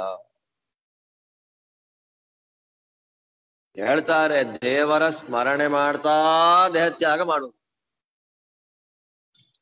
ಸ್ಮರಣೆ ಮಾಡಿ 3/4 ಗಂಟೆ ಆದ್ಮೇಲೆ ಹೋಗೋದಲ್ಲ. ದೇವರ ಸ್ಮರಣೆಯನ್ನ ಮಾಡ್ತಾ ದೇಹತ್ಯಾಗವನ್ನ ಮಾಡಿದ್ರೆ ಮೋಕ್ಷ. ಭೀಷ್ಮಾಚಾರ್ಯ ಹಾಗೆ ಮಾಡ್ಲಿಲ್ಲ. ಯಾಕೆ? ಪ್ರಾರಬ್ಧ ಕರ್ಮ ಇತ್ತು. ಗರುಡ ಪುರಾಣದಲ್ಲಿ ಹೇಳ್ತಾರೆ, ಭೀಷ್ಮಾಚಾರ್ಯರೇ ಮೊದಲಾಗಿರ್ತಕ್ಕ ಅನೇಕ ಜ್ಞಾನಿಗಳು ಅಪರೋಕ್ಷ ಜ್ಞಾನಿಗಳಾಗಿದ್ದು ಬ್ರಾಹ್ಮಿ ಸ್ಥಿತಿಯನ್ನ ಪಡೆದವರಾಗಿದ್ರು ಕೂಡ ದೇಹತ್ಯಾಗವನ್ನ ಮಾಡೋ ಕಾಲಕ್ಕವರಿಗೆ ವಿಷ್ಣು ಮಾಯೆಯಿಂದ ಪ್ರಾರಬ್ಧ ಕರ್ಮದಿಂದ ಭಗವಂತನ ಸ್ಮರಣೆ ಬರಲಿಲ್ಲ. ಆದ್ದರಿಂದ ಅವರಿಗೆ ಮೋಕ್ಷವಾಗಲಿಲ್ಲ. ಅಜ್ಞಾನಿನಾಂ ಕರ್ಮಯುಕ್ತಾನಾಂ ಕಾಯತ್ಯಾಗಕ್ಷಣೋ ಯದಾ ವಿಷ್ಣು ಮಾಯಾ ತದಾ ತೇಷಾಂ ಮನೋಬಾಹ್ಯಂ ಕರೋತಿ. ಪ್ರಾರಬ್ಧ ಕರ್ಮಗಳಿಂದ ಕೂಡಿದ ತತ್ವಜ್ಞಾನಿಗಳಿಗೆ ಅಪರೋಕ್ಷ ಜ್ಞಾನಿಗಳಿಗೆ ದೇಹತ್ಯಾಗವನ್ನ ಮಾಡುವ ಸಮಯದಲ್ಲಿ ವಿಷ್ಣು ಮಾಯೆ ಅಂತನ್ನೋದು ಅವರ ಮನಸ್ಸನ್ನ ದೇವರಿಂದ ಬೇರೆ ವಸ್ತುವಿನ ಮೇಲೆ ತಗೊಂಡೋಗಿ ಇಟ್ಟುಬಿಡತ್ತೆ. ಆಗ ಅವರ ಮನಸ್ಸು ಭಗವಂತನ ಚಿಂತನೆಯನ್ನ ಮಾಡೋದಿಲ್ಲ. ಅದು ವಿಷ್ಣು ಮಾಯೆಯಿಂದ. ಯಾರಿಗೆ ಅಂದ್ರೆ ಕರ್ಮಯುಕ್ತಾನಾಂ ಜ್ಞಾನಿನಾಂ, ಪ್ರಾರಬ್ಧ ಕರ್ಮ ಇನ್ನು ಅನುಭವಿಸಲಿಕ್ಕೆ ಇರತಕ್ಕಂಥ ಅಪರೋಕ್ಷ ಜ್ಞಾನಿಗಳಿಗೆ. ಯಾರಿಗೆ ಪ್ರಾರಬ್ಧ ಕರ್ಮ ಇದೆ ಅಂಥ ಅಪರೋಕ್ಷ ಜ್ಞಾನಿಗಳಿಗೆ ಸಾಯೋ ಕಾಲಕ್ಕೆ ವಿಷ್ಣು ಮಾಯಾ ಅಂತನ್ನೋದು ಮನಸ್ಸನ್ನ ಬೇರೆ ಕಡೆ ತಗೊಂಡು ಹೋಗಿಬಿಡತ್ತೆ. ಆದ್ದರಿಂದ ಭೀಷ್ಮಾದಿಗಳು ಜ್ಞಾನಿಗಳಾಗಿದ್ರು ಸಾಯೋ ಕಾಲಕ್ಕೆ ಭಗವಂತನ ವಿಸ್ಮರಣೆ ಬಂದದ್ದರಿಂದ ಅವರಿಗೆ ಮೋಕ್ಷ ಇಲ್ಲ. ಹಾಗಾದ್ರೆ ತತ್ವಜ್ಞಾನಿ ಆಗೋದೇ ಬೇಡ, ಸಾಯೋ ಕಾಲಕ್ಕೆ ಮೋಕ್ಷ ಬಂದ್ಬಿಡ್ಲಿ ಭಗವಂತನ ಸ್ಮರಣೆಯಿಂದ. ಸಾಯೋ ಕಾಲಕ್ಕೆ ದೇಹತ್ಯಾಗ ಮಾಡೋ ಕಾಲಕ್ಕೆ ನಾರಾಯಣ ಕೃಷ್ಣ ಗೋವಿಂದ ಅಂತೇಳಿ ಮೋಕ್ಷ ಕೊಟ್ಟೋಗ್ತೀವಿ ನಾವು. ಅದಕ್ಕೆ ಅನೇಕ ಜನ್ಮಗಳಲ್ಲಿ ಸಾಧನೆ ಶಾಸ್ತ್ರ ಶ್ರವಣ ಮನನ ಎಲ್ಲ ಯಾಕೆ ಬೇಕ್ರಿ ಅಂದ್ರೆ ಆಚಾರ್ಯ ಹೇಳ್ತಾರೆ, ಬೇರೆಯವ್ರಿಗೆ ಎಲ್ಲ ಸ್ಮರಣೆಯೇ ಬರೋದಿಲ್ಲ. ಕಾಫಿ ಅಂತ ಹೇಳ್ತಾ ಇರ್ತಾನೆ, ದೇವರ ಸ್ಮರಣೆ ಬರೋದೇ ಇಲ್ಲ ಅವನಿಗೆ. ಆಸ್ತಿ, ಅಯ್ಯೋ ಅಮೆರಿಕಾಯಿಂದ ಮೊಮ್ಮಗಳು ಬರ್ಬೇಕಾಗಿತ್ತು ನೋಡ್ಲಿಲ್ಲ, ಕರ್ಕೊಂಬನ್ನಿ ಅವನ್ನ ಅಂತ ವಾಟ್ಸಪ್ ಕಾಲ್ ಮಾಡಿ ಅಂತ ಹೇಳ್ತಾ ಇರ್ತಾನ. ದೇವರ ಸ್ಮರಣೆ ಹಾಳಾಗೋಗ್ಲಿ, ಊಟ ಚಪಾತಿ ಮಾಡ್ಕೊಡ್ರಿ ಅಂತಾನೆ, ರಷ್ಯಾ ಕೊಡಿ ಮೂಗ್ಗೆ ಅಂತಾನೆ. ಅಜ್ಞಾನಿಗಳಾದವರಿಗೆ ದೇವರ ಸ್ಮರಣೆಯೇ ಬರೋದಿಲ್ಲ. ಸಾಯೋ ಕಾಲಕ್ಕಲ್ಲ, ಚೆನ್ನಾಗಿರುವಾಗಲೇ ಬರಲ್ಲ. ಯಾಕೆ ಬರಲ್ಲ? ಶ್ರವಣವೇ ಮಾಡಿಲ್ಲ ಅಯೋಗ್ಯರು. ಆಚಾರ್ಯ ಹೇಳ್ತಾರೆ, ಬಹುಜನ್ಮ ವಿಪಾಕೇನ ಭಕ್ತಿ ಜ್ಞಾನೇನ ಯೇ ಹರಿಂ ಭಜಂತಿ ತತ್ಸ್ಮೃತಿಂ ತ್ವಂತೆ ದೇವೋ ಯಾತಿ ನ ಚಾನ್ಯಥಾ. ಬ್ರಹ್ಮವೈವರ್ತ ಪುರಾಣ ಅತ್ಯಂತ ಸ್ಪಷ್ಟವಾಗಿ ತಿಳಿಸ್ಕೊಡ್ತಾ ಇದೆ. ಬ್ರಹ್ಮವೈವರ್ತ ಪುರಾಣ ಅತ್ಯಂತ ಸ್ಪಷ್ಟವಾಗಿ ತಿಳಿಸಿಕೊಡ್ತಾ ಇದೆ. ಬಹುಜನ್ಮ ವಿಪಾಕೇನ, ನೂರಾರು ಜನ್ಮಗಳ ಸಾಧನೆಯಿಂದ, ಭಕ್ತಿ ಮತ್ತು ಜ್ಞಾನಗಳಿಂದ, ಅಂದ್ರೆ ಭಕ್ತಿಯುಕ್ತ ಜ್ಞಾನಯುಕ್ತವಾಗಿರ್ತಕ್ಕಂಥ ಭಕ್ತಿಯಿಂದ ಯಾರು ಪರಮಾತ್ಮನ ಸ್ಮರಣೆಯನ್ನ ಮಾಡಿರ್ತಾರೋ, ಬಹುಜನ್ಮ ಸಾವಿರಾರು ಕೋಟ್ಯಂತರ ಜನ್ಮಗಳಲ್ಲಿ ಸಾಧನೆಯನ್ನ ಮಾಡಿ ಗುರುಗಳ ಮೂಲಕ ನಿರಂತರ 1000 ಜನ್ಮಗಳು ಬರೇ ಶ್ರವಣ, ಸಾವಿರಾರು ಜನ್ಮಗಳಲ್ಲಿ ಕೇವಲ ಮನನ, ಈ ಪ್ರಕಾರವಾಗಿ ಚಿಂತನೆಯನ್ನ ಮಾಡ್ತಾ ಯಾರು ಭಗವಂತನ ತತ್ವವನ್ನ ತಿಳಿದಿರ್ತಾರೋ ಅಂತಹ ತತ್ವಜ್ಞಾನಿಗಳಿಗೆ ಅಪರೋಕ್ಷ ಜ್ಞಾನ ಬರುತ್ತೆ. ಅಂತಹ ಮಹಾನುಭಾವರುಗಳಿಗೆ ಮಾತ್ರ ಪರಮಾತ್ಮ ಪ್ರಾರಬ್ಧ ಕರ್ಮ ನಾಶವಾದ ಮೇಲೆ ಆಯೋ ಕಾಲಕ್ಕೆ ತನ್ನ ಸ್ಮರಣೆಯನ್ನ ಕೊಡ್ತಾನೆ. ಬಿಟ್ರೆ ಶ್ರವಣವೇ ಮಾಡದೇ ಇರ್ತಕ್ಕಂಥ ವ್ಯಕ್ತಿಗಳಿಗೆಲ್ಲ ಸ್ಮರಣೆ ಕೊಡೋದಿಲ್ಲ ದೇವರು ಅಂತ ಪ್ರಮಾಣ ವಾಕ್ಯ ಇರೋದರಿಂದ ಯಾರ್ಯಾರಿಗೂ ಹಾದಿ ಬೀದಿಲಿ ಹೋಗೋರಿಗೆಲ್ಲ ಸ್ಮರಣೆ ಬರೋದಿಲ್ಲ. ಭೀಷ್ಮರಂತ ಅಪರೋಕ್ಷ ಜ್ಞಾನಿಗಳಿಗೆ ಬರ್ಲಿಲ್ಲ ಅಂದ್ಮೇಲೆ ನಾವ್ ಯಾವ ಲೆಕ್ಕ? ಆದ್ದರಿಂದ ಸಾಯೋ ಕಾಲಕ್ಕೆ ಭಗವಂತನ ನಾಮ ಸಂಸ್ಮರಣೆ, ಅದನ್ನೇ ಕೃಷ್ಣ ಹೇಳಿದ್ದಿಲ್ಲಿ ಈ ಶ್ಲೋಕದಲ್ಲಿ, ಸ್ಥಿತ್ವಾ ಸ್ಯಾಮ್ ಅಂತಕಾಲೇಪಿ. ಈ ಬ್ರಾಹ್ಮಿ ಸ್ಥಿತಿಯಲ್ಲಿ ಅಂತ್ಯಕಾಲದಲ್ಲಿ ಇರ್ಬೇಕು ಅವನು. ಅಂತ್ಯಕಾಲದಲ್ಲಿ ಅಂದ್ರೆ ದೇಹತ್ಯಾಗವನ್ನ ಮಾಡೋ ಕಾಲಕ್ಕೆ ಅವನಿಗೆ ಈ ಸ್ಥಿತಿ ಇದ್ದಾಗ ಮೋಕ್ಷ. ಎಷ್ಟು ಚೆನ್ನಾಗಿ ಹೇಳ್ತಾನೆ ನೋಡಿ. ಅವಾಗ ಏನಾಗತ್ತೆ? ಆ ಸ್ಥಿತಿ ಬಂದ ಮೇಲೆ ಏನಾಗತ್ತೆ ಅವನಿಗೆ? ಬ್ರಹ್ಮ ನಿರ್ವಾಣ ಮೃಚ್ಛತಿ, ನಿರ್ವಾಣ ಅನ್ನೋದು ಬರುತ್ತೆ. ಬ್ರಹ್ಮ ನಿರ್ವಾಣ, ಒಳ್ಳೆಯ ಬ್ರಹ್ಮ ಪ್ರಾಪ್ತಿ ಆಗತ್ತೆ ಅವನಿಗೆ.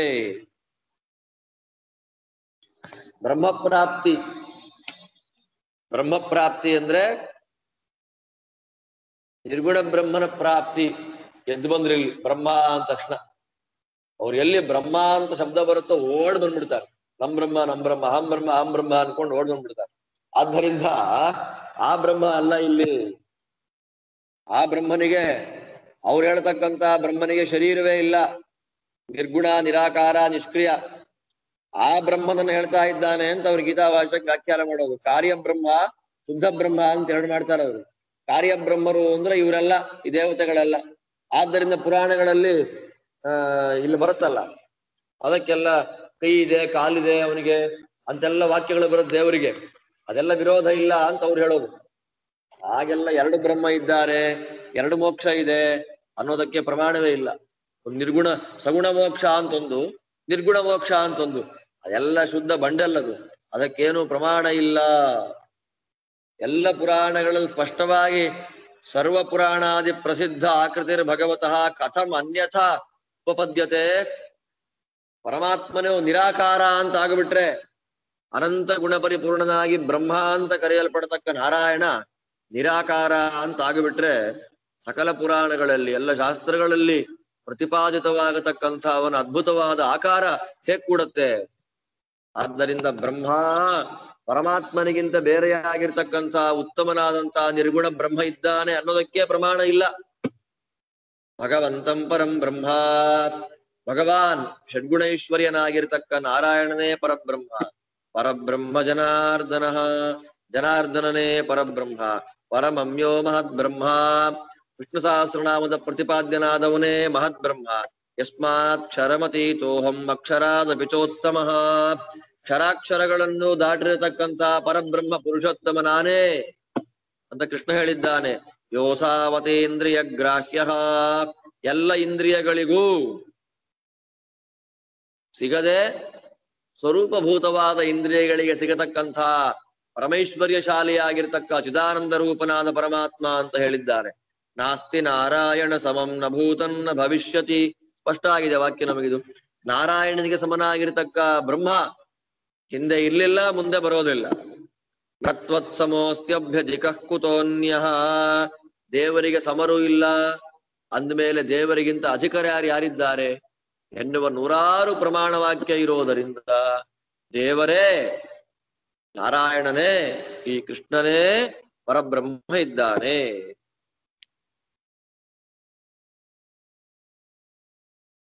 ಅವನಿಗೆ ಅಶರೀರ ಅಂತ ಹೇಳ್ಬೇಡ್ರಿ. ಮತ್ತೆ ದೇವರಿಗೆ ಅಶರೀರ ಅಶರೀರ ಅಶರೀರಂ ವಾ ವಸಂತಂ ಅಂತ ಬರುತ್ತೆ ವೇದಗಳಲ್ಲಿ.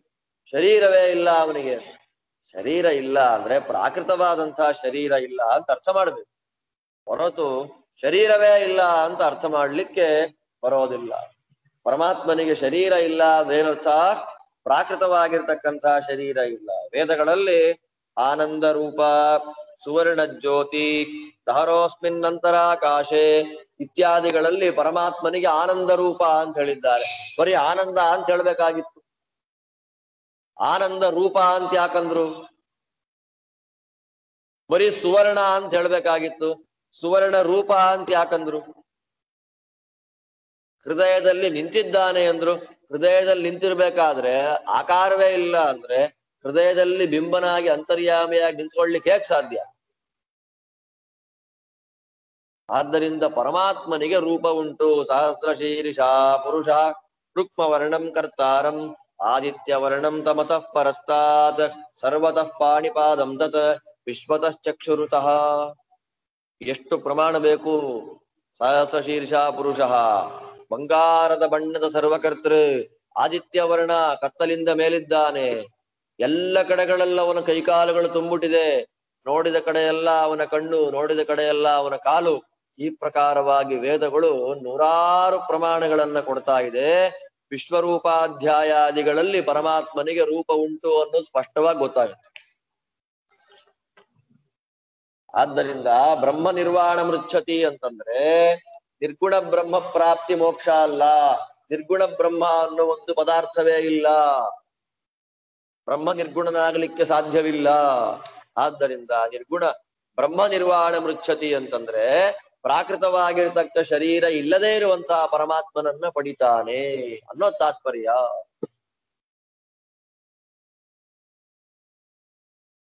ಆದ್ದರಿಂದ ನಾರಾಯಣನಿಗಿಂತ ಬೇರೆಯಾಗಿರ್ತಕ್ಕಂಥ ಇನ್ನೊಂದು ಬ್ರಹ್ಮ ಇದೆ ಅನ್ನೋದಕ್ಕೆ ಪ್ರಮಾಣ ಇಲ್ಲ ಅಂತ ಈಗ ಹೇಳ್ತಾರೆ. ಶಾಸ್ತ್ರಗಳಲ್ಲಿ ಅತ್ಯಂತ ಸ್ಪಷ್ಟವಾಗಿ ಭಗವಂತನ ಸ್ವರೂಪವನ್ನು ನಿರ್ಣಯ ಮಾಡಿಕೊಟ್ಟಿದ್ದಾರೆ.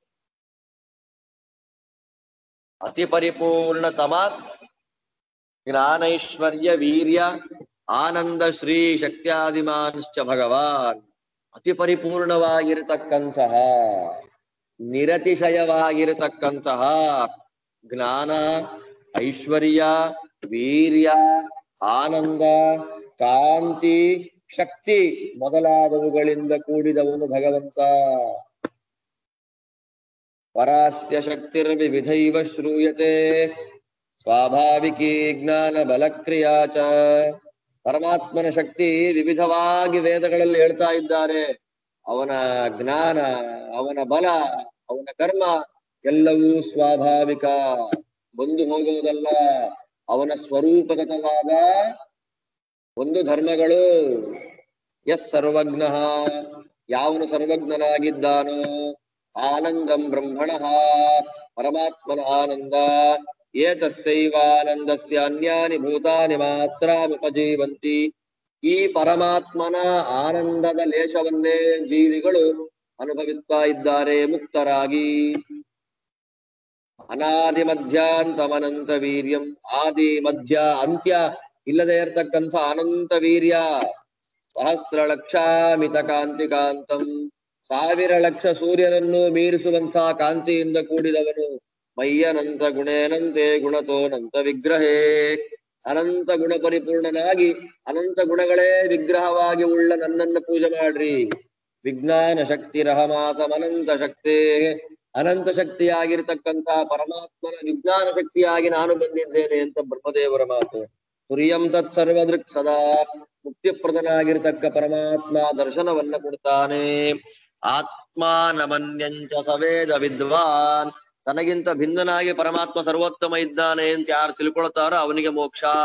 ಅನ್ಯತಮೋ ಮುಕುಂದಾತ್ ಕೋ ನಾಮ ಲೋಕೆ ಭಗವತ್ ಪದಾರ್ಥ. ಮೋಕ್ಷವನ್ನ ಕೊಡತಕ್ಕಂಥ ಮುಕುಂದನಿಗಿಂತ ಬೇರೆಯಾಗಿರ್ತಕ್ಕಂಥ ಪರಬ್ರಹ್ಮ ಪದಾರ್ಥ ಎಲ್ಲಿದೆ? ಐಶ್ವರ್ಯಸ್ಯ ಸಮಗ್ರಸ್ಯ, ಸಮಗ್ರವಾದ ಐಶ್ವರ್ಯ, ವೀರ್ಯ, ಜ್ಞಾನ, ಬಲ, ಶಕ್ತಿ ಯಾರಲ್ಲಿದೆಯೋ ಅವನೇ ಭಗವಂತ.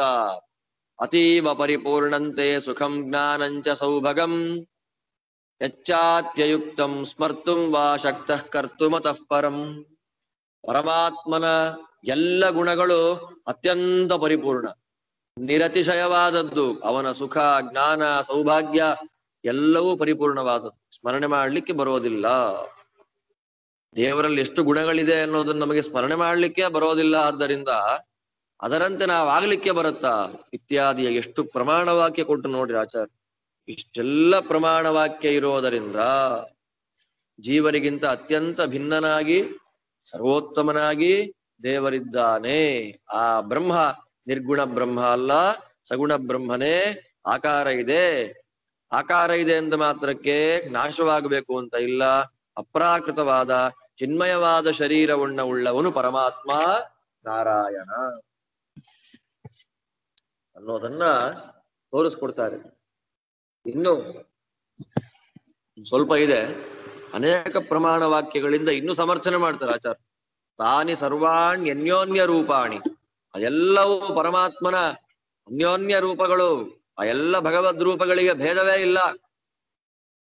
ದೇವರ ಅನಂತ ರೂಪಗಳಿವೆ, ಆ ಅನಂತ ರೂಪಗಳಿಗೆ ಭೇದ ಅನ್ನೋದು ಯಾವ ಕಾಲಕ್ಕೂ ಇಲ್ಲ. ವಿಜ್ಞಾನಮಾನಂದಂ ಬ್ರಹ್ಮ, ಜ್ಞಾನಾನಂದ ಸ್ವರೂಪನಾದವನು ಪರಮಾತ್ಮ.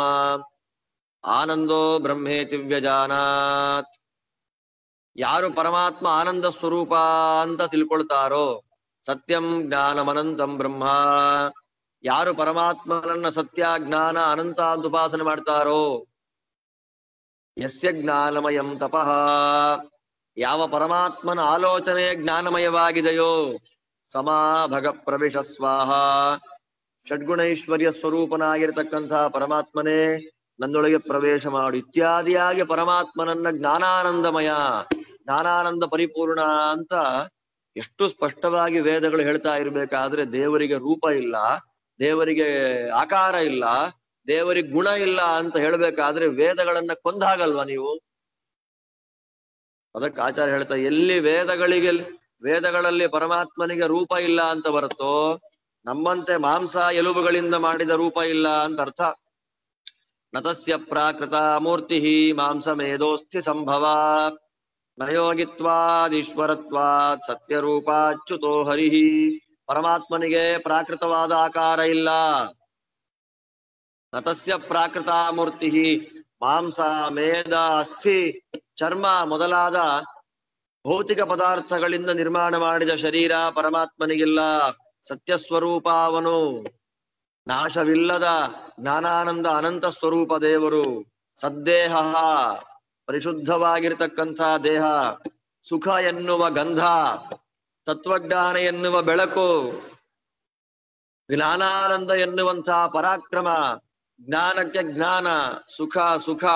ಅವನೇ ಪರಮ ಸರ್ವೋತ್ತಮನಾಗಿರ್ತಕ್ಕ ಅಕ್ಷರ, ಅವನೇ ಅಂತರ್ಯಾಮಿಯಾಗಿರ್ತಕ್ಕಂಥ ವಿಷ್ಣು.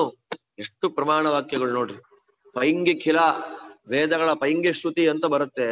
ಆ ಪೈಂಗಿ ಶ್ರುತಿಯ ಖಿಲ ಭಾಗದಲ್ಲಿ ಈ ಪ್ರಮಾಣ ವಾಕ್ಯ ಇದೆ. ಬ್ರಹ್ಮವೈವರ್ತ ಪುರಾಣದಲ್ಲಿ ದೇವರೇ ಹೇಳ್ತಾನೆ, ದೇಹೋ ಯಮ್ಮೆ ಸದಾನಂದೋ ನಾಯಂ ಪ್ರಕೃತಿ ನಿರ್ಮಿತ ಪರಿಪೂರ್ಣಶ್ಚ ಸರ್ವತ್ರ ತೇನ ನಾರಾಯಣೋಸ್ಮ್ಯಹಂ. ನನ್ನ ಶರೀರ ಸದಾನಂದವಾದದ್ದು, ಪರಿಪೂರ್ಣವಾದದ್ದು, ಮೇಲಿಂದ ಕೆಳಗಿನ ತನಕ ಪರಿಪೂರ್ಣವಾಗಿರತಕ್ಕಂತ ಸ್ವರೂಪ ನಂದು. ಪ್ರಕೃತಿ ನಿರ್ಮಿತವಾದ ಶರೀರ ಅಲ್ಲ, ಪ್ರಾಕೃತಿಕವಾದ ಪದಾರ್ಥಗಳಿಂದ ನಿರ್ಮಿತವಾಗಿರತಕ್ಕ ಶರೀರ ನನ್ನದಲ್ಲ. ಎಲ್ಲ ಕಡೆಗಳಿಂದಲೂ ಪರಿಪೂರ್ಣನಾಗಿ ನಿಂತಿರುವ ಕಾರಣ ನಾನು ನಾರಾಯಣ ಅಂತ ಪರಮಾತ್ಮನೇ ಹೇಳಿದ್ದಾನೆ. ಹಾಗಿರ್ಬೇಕಾದ್ರೆ ಪರಿಚ್ಛಿನ್ನ ಸ್ವರೂಪನಾಗಿ ಯಾಕೆ ಬರ್ತಾನೆ? ಪರಿಚ್ಛಿನ್ನ ಸ್ವರೂಪ ಅಂತಂದ್ರೆ ಸರ್ವತ್ರ ವ್ಯಾಪ್ತ. ನೋಡಿ, ಇಲ್ಲಿ ತನಕ ಒಂದು ಅರ್ಧ ಗಂಟೆ ಪರಮಾತ್ಮ ಸರ್ವತ್ರ ವ್ಯಾಪ್ತ, ಜ್ಞಾನಾನಂದ ಪರಿಪೂರ್ಣ, ಚಿನ್ಮಯ ಅಂತೆಲ್ಲ ಹೇಳಲಿಕ್ಕೆ ಪ್ರಮಾಣ ವಾಕ್ಯ ಕೊಡ್ತಾರೆ. ಮತ್ತೆ ರಾಮ, ಕೃಷ್ಣ, ಪರಶುರಾಮನಾಗಿ ಯಾಕೆ ಬರ್ತಾನೆ ದೇವರು? ಪರಿಚ್ಛಿನ್ನ ಸ್ವರೂಪ, ಶರೀರದಂತೆ ಮಾತ್ರ ಯಾಕೆ ಕಾಣ್ತಾನೆ? ಅದಕ್ಕೆ ಹೇಳ್ತಾರೆ, ಲೀಲಯ ತದೇವ ಲೀಲಯ ಚಾಸೌ ಪರಿಚ್ಛಿನ್ನಾದಿ ರೂಪೇಣ ದರ್ಶಯತಿ ಮಾಯಯ. ಅದನ್ನೇ ತನ್ನ ಸರ್ವತ್ರ ವ್ಯಾಪ್ತವಾದ ರೂಪವನ್ನೇ ತನ್ನ ಇಚ್ಛೆಯಿಂದ ಭಕ್ತರುಗಳಿಗೆ ಸ್ಮರಣೆ ಮಾಡ್ಲಿಕ್ಕೆ ಅನುಕೂಲವಾಗಲಿ ಎನ್ನುವ ಕಾರಣದಿಂದ ಲೀಲೆಯಿಂದ ಅವನು ತೋರಿಸ್ತಾ ಇದ್ದಾನೆ ನಮಗೆ. ನಚ ಗರ್ಭೆ ಅವಸದ್ದೇವ್ಯ ನಚಾಪಿ ವಸುದೇವತಃ. ಯಾವ ತಾಯಂದಿರ ಗರ್ಭದಲ್ಲೂ ವಾಸ ಮಾಡಲಿಲ್ಲ, ವಸುದೇವನಿಂದ ಬರ್ಲಿಲ್ಲ. ನಚಾಪಿ ರಾಘವಾಜ್ಜಾತೋ ನಚಾಪಿ ಜಮದಗ್ನಿತಃ. ದಶರಥನಿಂದ ಬರ್ಲಿಲ್ಲ, ಜಮದಗ್ನಿಗಳಿಂದ ಬರ್ಲಿಲ್ಲ. ನಿತ್ಯಾನಂದೋ ವ್ಯಯೋಪ್ಯೇವಂ ಕ್ರೀಡತೆ ಮೋಘ ದರ್ಶನ ಅಮೋಘ ದರ್ಶನ.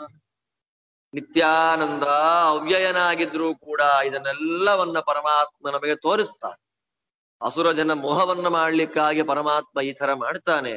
ನವೈಸಾತ್ಮಾತ್ಮವತ ಮಧೀಶ್ವರೋ ಭುಂಕ್ತೆ ಹಿ ದುಃಖಂ ಭಗವಾನ್ ವಾಸುದೇವ. ಅಷ್ಟ ಹೇಳುತ್ತೆ ಭಾಗವತ. ಅಪರೋಕ್ಷ ಜ್ಞಾನಿಗಳಿಗೆ ದುಃಖ ಇಲ್ಲ ಅಂದ್ರೆ ಅಪರೋಕ್ಷ ಜ್ಞಾನ ಕೊಡುವ ಪರಮಾತ್ಮನಿಗೆ ಎಲ್ಲಿಂದ ದುಃಖ ರೀ? ಆತ್ಮವತ ಮಧೀಶ್ವರ, ತನ್ನನ್ನ ಬಿಂಬ ದರ್ಶನವನ್ನ ಮಾಡಿದ ಮಹಾನುಭಾವರಿಗೆ ದುಃಖ ಭೋಗ ಇಲ್ಲ ಅಂದ್ಮೇಲೆ ಬಿಂಬರೂಪನಾದ ಪರಮಾತ್ಮನಿಗೆ ಎಲ್ಲಿ ದುಃಖ? ಪರಮಾತ್ಮ ದುಃಖ ಭೋಗವನ್ನ ಮಾಡೋದಿಲ್ಲ. ಸರ್ಗಾದೇರೀಶಿತಾಜಃ ಪರಮ ಸುಖ ನಿಧಿ ಬೋಧ ರೂಪೋಪ್ಯಬೋಧಂ ಲೋಕಾನಾಂ ದರ್ಶಯನ್ಯೋ ಮುನಿಸುತ ಕೃತಮಾತ್ಮ ಪ್ರಿಯಾರ್ಥೇ ಜಗಾಮ. ಸರ್ಗಾದೇರೀಶಿತ, ಸಮಸ್ತ ಸ್ವರ್ಗಾದಿ ಲೋಕಗಳನ್ನ ಸೃಷ್ಟಿಸ್ಥಿತ್ಯಾದಿಗಳನ್ನ ಮಾಡತಕ್ಕಂಥ ಪರಮಾತ್ಮ ಪರಮ ಸುಖ ನಿಧಿ. ಅರ್ಥ ಆಗತ್ತೆ ನಮ್ಗಿದೆಲ್ಲ. ಅನಂತ ಸುಖ ಸ್ವರೂಪ, ಬೋಧ ರೂಪ, ಜ್ಞಾನ ಸ್ವರೂಪನಾಗಿದ್ರೂ ರಾಮನಾಗಿ ಹುಟ್ಟಿ ಅಯ್ಯೋ ಮುನಿಯ ಮಗನಾಗಿರ್ತಕ್ಕಂತಹ ರಾವಣ ಹೆಂಡತಿಯನ್ನ ಕರ್ಕೊಂಡು ಹೋಗ್ಬಿಟ್ಟ, ಎಲ್ಲಿ ಹೋದಳು ಅಂತ ಗೊತ್ತಿಲ್ಲ ಅಂತ ಹುಡುಕೊಂಡು ಹೋಗ್ತಾನೆ.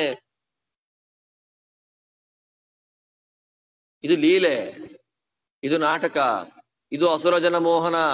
ಸ ಬ್ರಹ್ಮ ವಂದ್ಯ ಚರಣೋ ನರವತ್ ಪ್ರಲಾಪಿ ಸ್ತ್ರೀ ಸಂಗ ಸಂಗಿನಾಮಿತಿ ರತಿಂ ರಥಯನ್ಶ್ಚಚಾರ. ಬ್ರಹ್ಮದೇವರು ಪೂಜೆ ಮಾಡತಕ್ಕಂಥ ಪಾದ ರಾಮದೇವರದ್ದು. ಅಂಥ ರಾಮ ಮನುಷ್ಯರಂತೆ ಅಳತ, ಹಾ ಸೀತಾ ಎಲ್ಲಿದ್ಯಾ ಎಲ್ಲಿದ್ಯಾ ಅಂತ ಅಳ್ತಾ ಬಟ್ಟೆ ಎಲ್ಲ ಕೆಳಗ್ ಬಿಸಾಕೊಂಡು ಮೈಯೆಲ್ಲ ಧೂಳು ಮಾಡ್ಕೊಂಡು ಓಡಾಡ್ತಾನೆ. ಯಾಕೆ? ಹೆಂಡಂದಿರ ಮೇಲೆ ಅತ್ಯಂತ ಪ್ರೀತಿ ಉಳ್ಳ ಆಸಕ್ತಿ ಉಳ್ಳ ಮನುಷ್ಯರು ಏನ್ ಮಾಡ್ತಾರೆ ಅಂತ ತೋರಿಸ್ಲಿಕ್ಕಾಗಿ ಈ ಪ್ರಕಾರವಾಗಿ ನಾಟಕವನ್ನು ಮಾಡ್ತಾ ಇದ್ದಾನೆ ಪರಮಾತ್ಮ. ಆದ್ದರಿಂದ ರಾಮರೂಪದಲ್ಲಿ ಬಂದಿರತಕ್ಕ ಪರಮಾತ್ಮ ಮಾಡಿದ ಎಲ್ಲವೂ ಲೀಲೆ, ಕೆಲವು ಜ್ಞಾನ ಜಾಸ್ತಿ ಮಾಡುವಂಥದ್ದು, ಕೆಲವು ಅಸುರ ಜನಗಳನ್ನ ಮೋಹ ಮಾಡುವಂಥದ್ದು. ಊರ್ತೇರ ಚಿಂತ್ಯ ವೀರ್ಯೋ ಯೋ ಯಶ್ಚ ದಾಶರಥಿ ಸ್ವಯಂ ರುದ್ರವಾಕ್ಯಂ ಮೃತಂ ಕರ್ತುಂ ಅಜಿತೋ ಜಿತವತ್ಸ್ಥಿತಃ. ಅತುಲನಾಮಕನಾಗಿರ್ತಕ್ಕಂಥ ದೈತ್ಯನ ಸಾಯ್ಬೇಕು, ಪರಶುರಾಮ ದೇವರ ಹೊಟ್ಟೆ ಒಳಗೆ ಅವನು ಸೇರಿಬಿಟ್ಟಿದ್ದಾನೆ. ಆದ್ದರಿಂದ ರಾಮದೇವರ ಜೊತೆ ಸೋತಂತೆ ನಿಂತ್ಕೊಂಡು ಬಿಟ್ಟ. ದಾಶರಥಿಯ ಮೂಲಕ ಸೋತಂತೆ ನಿಂತ. ಯೋ ಅಜಿತಃ ವಿಜಿತೋ ಭಕ್ತ್ಯ ಗಾಂಗೇಯನ್ನ ಜಘಾನಃ ನ ಚಾಂಬಾಂಗ್ರಾಹಯಾಮಾಸ ಕರುಣಃ ಕೋಪರಸ್ತತಃ. ಭಕ್ತಿಯಿಂದ ಪರಮಾತ್ಮನನ್ನ ಗೆದ್ದ ಭೀಷ್ಮಾಚಾರ್ಯರು ಮಹಾಜ್ಞಾನಿಗಳು. ಯುದ್ಧ ಮಾಡೋ ಕಾಲಕ್ಕೆ ಭಕ್ತಿಯಿಂದ, ಭೀಷ್ಮಾಚಾರ್ಯರ ಭಕ್ತಿಗೆ ಪರಮಾತ್ಮ ಒಲಿದಿದ್ದಾನೆ. ಆದ್ದರಿಂದ ಅಂಬಾ ಕಂಪ್ಲೇಂಟ್ ಕೊಡ್ತಾಳೆ, ಸ್ವಾಮಿ ನನ್ ಭೀಷ್ಮಾಚಾರ್ಯ ಮದುವೆ ಆಗಲ್ಲ ಅಂತ ಹೇಳ್ತಾ ಇದ್ದಾರೆ. ಅಂಬಿಕೆ ಅಂಬಾಲಿಕೆ, ಅಂಬಿಕಾ ಅಂಬಾಲಿಕಾ ಧೃತರಾಷ್ಟ್ರನ್ ಮದುವೆ ಆಗ್ಬಿಟ್ರು. ಗಲಾಟೆನೇ ಇಲ್ಲ, ನಮ್ಗೆ ಯಾಕೆ ಟೆನ್ಷನ್ ಯಾಕೆ, ಯಾವ್ದೋ ರಾಜನ್ ಮದ್ವೆಯಾಗಿ ಸೆಟ್ಲ್ ಆಗ್ಬಿಟ್ರೆ ಸಾಕು ಲೈಫಲ್ಲಿ ಅಂತ ಮದುವೆ ಆಗ್ಬಿಟ್ರು. ಆದ್ರೆ ಅಂಬಿಕೆ ಮದುವೆ ಆಗ್ಲಿಲ್ಲ. ಭೀಷ್ಮನೇ ನನ್ ಮದುವೆ ಆಗ್ಬೇಕು ಅಂತ ಕೂತ್ಲು. ಭೀಷ್ಮ ನಾನು ಪ್ರತಿಜ್ಞೆ ಮಾಡಿದ್ದೇನೆ, ಆದ್ದರಿಂದ ಮದುವೆ ಆಗೋದಿಲ್ಲ ಅಂತ. ಭೀಷ್ಮಾಚಾರ್ಯರ ಗುರುಗಳಾದ ಪರಶುರಾಮ ದೇವರ ಹತ್ರ ಹೋಗಿ ಕಂಪ್ಲೇಂಟ್ ಕೊಡ್ತಾಳೆ. ಸಿಟ್ಟು ಮಾಡ್ಕೊಂಡು ಯುದ್ಧ ಮಾಡ್ತೀನಿ ಅಂತ ಬರ್ತಾರೆ ಪರಶುರಾಮ ದೇವರು. ಯುದ್ಧ ಮಾಡ್ತೀನಿ ಅಂತ ಬಂದಾಗ ತನ್ನ ಭಕ್ತ ಜ್ಞಾನಿ ಅಂತ ಪರಶುರಾಮ ದೇವರ ಮೇಲೆ, ಭೀಷ್ಮಾಚಾರ್ಯರ ಮೇಲೆ ಅನುಗ್ರಹದಿಂದ ಸೋತಂತೆ ನಾಟಕ ಮಾಡ್ಕೊಂಡ್ರು. ಭೀಷ್ಮಾಚಾರ್ಯನ ಕೊಲ್ಲಿಲ್ಲ, ಅಂಬೆಯನ್ನ ಕೊಟ್ಟು ಮದುವೆ ಮಾಡಲಿಲ್ಲ. ಇದಕ್ಕಿಂತ ದೇವರು ಕರುಣಾಶಾಲಿ ಅಂತ ಪ್ರತ್ಯೇಕವಾಗಿ ಹೇಳ್ಬೇಕೇ? ಅಂದ್ರೆ ರಾಮರೂಪದಿಂದ, ಪರಶುರಾಮ ರೂಪದಿಂದ ನಾವು ಕಥೆಗಳಲ್ಲಿ ಏನ್ ಕೇಳ್ತೇವೆ, ದೇವರು ಸೋತ್ರು, ಪರಶುರಾಮ ಸೋತ, ರಾಮದೇವರ ಹತ್ರು ಅಂತ, ಅದೆಲ್ಲವೂ ಲೀಲೆ, ಅಸುರ ಮೋಹನ ಎನ್ನುವುದಾಗಿ ಸ್ಕಂದ ಪುರಾಣದಲ್ಲಿ ಅತ್ಯಂತ ಸ್ಪಷ್ಟವಾಗಿ ಇದರ ನಿರೂಪಣೆಯನ್ನ ಮಾಡಿದ್ದಾರೆ. ಆದ್ದರಿಂದ ದೇವರಲ್ಲಿ ಸಂಸಾರಿಗಳಿಗಿರತಕ್ಕಂತಹ ದುಃಖ ಮೊದಲಾದ ಗುಣಗಳನ್ನ ಹೇಳಬಾರದು. ನತ್ರ ಸಂಸಾರ ಧರ್ಮಾಹ ನಿರೂಪ್ಯಾಹ, ದೇವರಲ್ಲಿ ಸಂಸಾರ ಧರ್ಮವನ್ನ ನಿರೂಪಣೆ ಮಾಡಬಾರದು. ಎಲ್ಲಿ ಕಾಣತ್ತೋ ಅಲ್ಲಿ ನಮಗೆ ದೊಡ್ಡ ಸ್ವರೂಪನಾದ ಪರಮಾತ್ಮನನ್ನ ನೋಡುವಂತಹ ಸಾಮರ್ಥ್ಯ ಇಲ್ಲ ಅಂತ. ದೇವರು ಅತ್ಯಂತ ಕೆಳಗಿದ್ದಾನೆ ಅಂತಂದ್ರೆ ಅಜ್ಞಾನಿಗಳನ್ನ ಅಪೇಕ್ಷೆ ಮಾಡಿಕೊಂಡು, ತತ್ರ ಅಗ್ನಬುದ್ಧಿಂ ಅಪೇಕ್ಷಾ ಅವರತ್ವಂ, ವಿಶ್ವರೂಪ ನೋಡ್ಲಿಕ್ಕೆ ಸಾಧ್ಯ ಆಗೋದಿಲ್ಲ ನಮಗೆ. ಅದಕ್ಕೆ ವಿಶ್ವರೂಪ ಅಂದ್ರೆ 25 ತಲೆ 30 ಕೈ 2 ಕಾಲು ಕೊಟ್ಟು ವಿಶ್ವರೂಪ ಅಂತ ಮಾಡ್ಬಿಡ್ತಾರೆ. ಅದು ಮಹಾಭ್ರಾಂತರಾದ್ರು ಅವರೆಲ್ಲ. ವಿಶ್ವರೂಪವನ್ನು ಚಿಂತನೆ ಮಾಡ್ಲಿಕ್ಕೆ ಆಗ್ಲಿಲ್ಲ, ಅಲ್ಲೂ ಕೆಲವು ಜನ ಹಾಳಾದ್ರು. ರಾಮ ಅತ್ತ, ಪರಶುರಾಮ ಸೋತ, ಕೃಷ್ಣ ಬೆಣ್ಣೆ ಕದ್ದ ಅಂತ ಕಥೆ ಕಟ್ಟಿ ಅವರು ಹಾಳಾದ್ರು. ಅದರ ತಾತ್ಪರ್ಯವನ್ನು ನೋಡದೆ ಅಗ್ನ ಬುದ್ಧಿಯ ಅಪೇಕ್ಷೆಯಿಂದ ದೇವರು ಸೋತಂತೆ ಬಿದ್ದಂತೆ ಕಾಣ್ತಾನೆ. ಬಿದ್ದಿಲ್ಲ ಅವನು. ಅದೇ ಜ್ಞಾನಿಗಳು ಏನ್ ಲೀಲೆ ಮಾಡ್ತಾ ಇದ್ದಾನೆ ಪರಮಾತ್ಮ, ಅಸುರ ಮೋಹವನ್ನ ಮಾಡ್ತಾ ಇದ್ದಾನೆ ಅಂತ ಸ್ಪಷ್ಟವಾಗಿ ತಿಳ್ಕೊಳ್ತಾರೆ. ಆದ್ದರಿಂದ ಗರುಡ ಪುರಾಣ ಹೇಳುತ್ತೆ, ಪರಿಪೂರ್ಣ ನಿರೂಪಾಣಿ ಸಾಮಾನ್ಯಖಿಲ ರೂಪತಃ ಸಮಾನ್ಯಖಿಲ ರೂಪತಃ ತಥಾಪ್ಯಪೇಕ್ಷ ಮಂದಾನಾಂ ದೃಷ್ಟಿಂ ತ್ವಾಂ ಋಷಯೋಪಿ ಪರಾವರಂ ವದಂತ್ಯೇವ ಹ್ಯಭಕ್ತಾನಾಂ ವಿಮೋಹನೆ. ವಿಶ್ವರೂಪ ತುಂಬಾ ದೊಡ್ಡದು, ವಿಶ್ವರೂಪ ತುಂಬಾ ದೊಡ್ಡದು. ಪರ ರಾಮ ನೋಡಿ ಅಳ್ತಾ ಕೂತ್ಕೊಂಡ, ಅದು ಅವರ ಅಂತ ಅಜ್ಞಾನಿಗಳು ಮಾತಾಡ್ತಾರೆ. ಯಾಕೆ? ನಿನ್ನ ಎಲ್ಲ ರೂಪಗಳು ಪರಿಪೂರ್ಣಗಳು, ನೀನು ಎಲ್ಲ ರೂಪಗಳಿಂದಲೂ ಸಮ. ಆದ್ರೆ ಮಂದ ದೃಷ್ಟಿಯಿಂದ ಯಾರಿಗೆ ನಿನ್ನನ್ನ ಶಾಸ್ತ್ರ ಹೇಳಿದಂತೆ, ಯಾರು ಶಾಸ್ತ್ರ ಶ್ರವಣವನ್ನೇ ಮಾಡಿಲ್ಲ, ಅವರಿಗೆ ನಿನ್ನ ಸ್ವರೂಪ, ನಿನ್ನ ನಾಟಕಗಳು ಯಾವುದು ಗೊತ್ತಾಗೋದಿಲ್ಲ. ಅಂತಹ ಅಭಕ್ತರಿಗೆ, ಅಯೋಗ್ಯರಿಗೆ ಮೋಹವನ್ನ ಉಂಟು ಮಾಡ್ಲಿಕ್ಕಾಗಿ ನೀನು ವಿಶ್ವರೂಪ ತುಂಬಾ ದೊಡ್ಡದು. ವಿಶ್ವರೂಪವನ್ನ ನೀವು ಕಂಪೇರ್ ಮಾಡ್ಕೊಂಡ್ರೆ ಈ ಕೃಷ್ಣ ಚಿಕ್ಕೋನು, ಆ ರಾಮ ಚಿಕ್ಕೋನು ಅಂತೆಲ್ಲ ಹೇಳ್ತಾರೆ. ಯಾವುದು ಅಲ್ಲ. ನೀನು ಬ್ರಹ್ಮ ನಿರ್ವಾಣ ಮೃಚ್ಛತಿ ಇದೆ. ಬ್ರಹ್ಮ ನಿರ್ವಾಣ ಮೃಚ್ಛತಿ, ಅತ್ಯಂತ ಗುಣಪರಿಪೂರ್ಣನಾಗಿರ್ತಕ್ಕಂಥ ಪರಮಾತ್ಮನನ್ನ ಪಡಿತಾನೆ. ಆ ಪರಮಾತ್ಮ ಯಾರು ಅನ್ನೋದಕ್ಕೆ ಇಷ್ಟೆಲ್ಲ ಉತ್ತರ ಕೊಟ್ಟು. ಆದ್ದರಿಂದ ಪರಮಾತ್ಮನಿಗೆ ಇದೆಲ್ಲ ಉಪಚಾರದಿಂದ ಅಷ್ಟೇ, ಲೌಕಿಕವಾಗಿ ಬಂತು. ಇದೆಲ್ಲ ಪುರಾಣಗಳ ವಿರೋಧ ನಮ್ಗೆ ಬರ್ತಾ ಇದೆ. ಯಾಕೆ? ನಿರ್ಗುಣ ಬ್ರಹ್ಮ ಅಂತ ಒಬ್ಬ ಇದ್ದಾನಲ್ಲ, ಮತ್ತೆ ನಿರ್ಗುಣ ಬ್ರಹ್ಮ ಅಂತ ಓಡ್ ಬರ್ತಾರೆ ನೋಡ್ರಿ. ಆದ್ದರಿಂದ ಇದೆಲ್ಲ ಪುರಾಣಗಳಲ್ಲಿ ಬಂದಿರತಕ್ಕಂತ ತಾತ್ಪರ್ಯಗಳೇನು? ಸಗುಣ ಬ್ರಹ್ಮನನ್ನ ಹೇಳಲಿಕ್ಕಾಗಿ ಬಂದಿದೆ. ಇಲ್ಲ ಉಪಚಾರಾದಿಗಳಿಂದ ಇಲ್ಲ. ಅಚಿಂತ್ಯ ಶಕ್ತಿ ಸಂಪನ್ನನಾದ್ದರಿಂದ ಪರಮಾತ್ಮ ಅಜ್ಞರ ದೃಷ್ಟಿಗೆ ಒಂದೊಂದ್ ತರ ಅಜ್ಞಾನಿಗಳ ದೃಷ್ಟಿಗೆ ಒಂದೊಂದು ರೀತಿಯಲ್ಲಿ ಪರಮಾತ್ಮ ಗೋಚರನಾಗಿ ಬರ್ತಾ ಇದ್ದಾನೆ.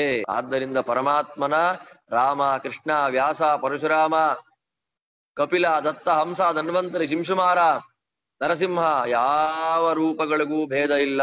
ಕೃಷ್ಣ ರಾಮಾದಿ ರೂಪಾಣಿ ಪರಿಪೂರ್ಣಾನಿ ಸರ್ವಶಃ ಸರ್ವದಾ ನಚಾಣು ಮಾತ್ರಂ ಭಿನ್ನಾನಿ ತಥಾಪ್ಯಸ್ಮಾನ್ ವಿಮೋಹಸಿ. ನಾರದೀಯ ಪುರಾಣದಲ್ಲಿ ಸ್ಪಷ್ಟವಾಗಿ ಮಾತು ಬಂದಿದೆ. ಕೃಷ್ಣರಾಮಾದಿ ರೂಪಗಳು ಎಲ್ಲ ಕಡೆಯಿಂದಲೂ ಎಲ್ಲ ಕಾಲದಲ್ಲಿಯೂ ಪರಿಪೂರ್ಣಗಳೇ, ಒಂದು ಅಣು ಮಾತ್ರವೂ ಭೇದ ಇಲ್ಲ. ಹಾಗಿದ್ರೂ ಕೂಡ ರಾಮ ಆತರ ಮಾಡ್ದ, ಕೃಷ್ಣ ಈ ತರ ಮಾಡ್ದ, ಪರಶುರಾಮ ಆತರ ಮಾಡ್ದ ಅಂತ ಜನಗಳು ಮೋಹಕ್ಕೆ ಒಳಗಾಗ್ತಾರೆ. ಅವರನ್ನ ನೀನು ಮೋಹಗೊಳಿಸ್ತಿ ಎಂಬುದಾಗಿ ಪ್ರಮಾಣ ವಾಕ್ಯ ಇರೋದ್ರಿಂದ ಬ್ರಹ್ಮ ನಿರ್ವಾಣ ಮೃಚ್ಛತಿ ಏಷಾ ಬ್ರಾಹ್ಮಿ ಸ್ಥಿತಿ ಪಾರ್ಥ. ಯಾರು ಪರಮಾತ್ಮನಲ್ಲಿಯೇ ಸ್ಥಿತವಾಗಿರ್ತಕ್ಕಂಥ ಮನಸ್ಸನ್ನ ಇಟ್ಟಿರ್ತಾರೋ, ಏಷಾ ಬ್ರಾಹ್ಮಿ ಸ್ಥಿತಿ ಅವರಿಗೆ ಮೋಹ ಅನ್ನೋದು ಬರೋದಿಲ್ಲ.